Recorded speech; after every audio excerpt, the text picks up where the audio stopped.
Now, what challenges are there for a leader in a remote world where he doesn't have access to his people, where everything needs to be taken on a war footing, but there is no battleground for people to address? Instead, we're just looking at screens.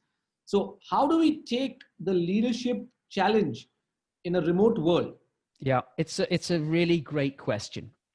It's a really great question. And, you know, there's a lot of enthusiasm for Zoom meetings in the early days. It's very different. The meetings are becoming, you know, much shorter and much more focused now, which is great.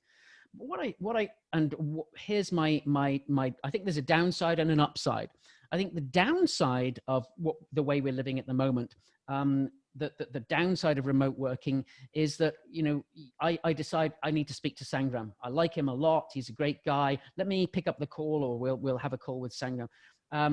This Alok guy, I don't really like him. So I'm gonna kind of cut him out of my day to day.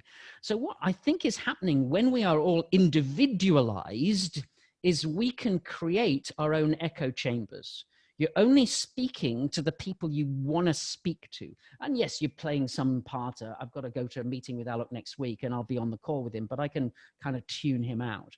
So I think there's a real danger that our DNA of the organization, our leadership DNA, if you will become polarized, and we will actually only hear in an echo chamber from the people that we get on with or that we like.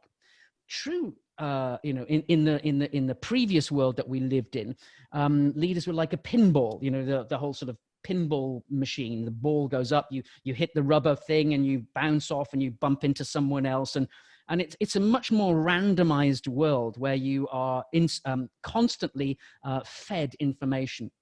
And so that, I think, is the piece that we're missing. So here is a very striking, I'd like to think, message for you, and that is to consciously seek out the men and women whose ideas you don't entirely agree with, and to have conversations with the people who have different opinions. Now, this is going to be a challenge because, you know, I've got to mail Alok and say, Alok, you know, I know we don't agree about everything, but I'd like to, I need to hear your perspective. Can you give me your insights on X or Y or whatever it is?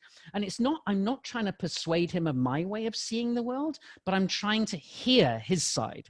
And my hope is that by sharing his input, he might then listen also to mine. So I think the great challenge we face is to raise and air the conflicts and differences of opinion that we have, and move slowly towards cooperation. To go from conflict to cooperation in this disparate, disconnected time we have, I think is a real challenge.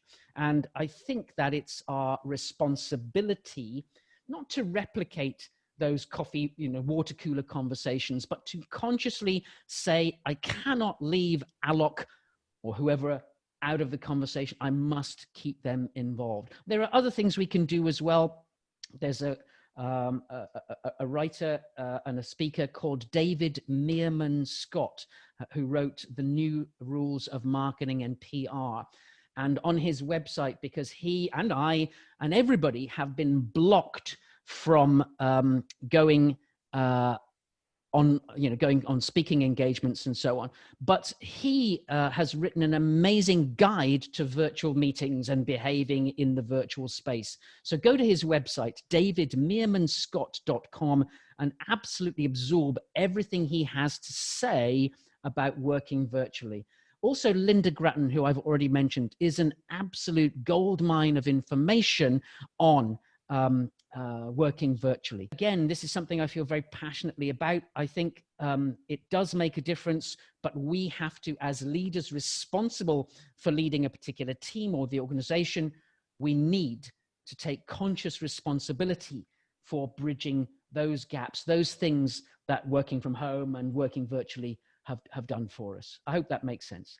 Fantastic. I mean, you really bring this out so beautifully, because this is the hidden side of what can happen today, and we forget about it, because the natural instinct is challenge to send to the people who listen to you. So this is the hidden side. Absolutely beautiful. Good.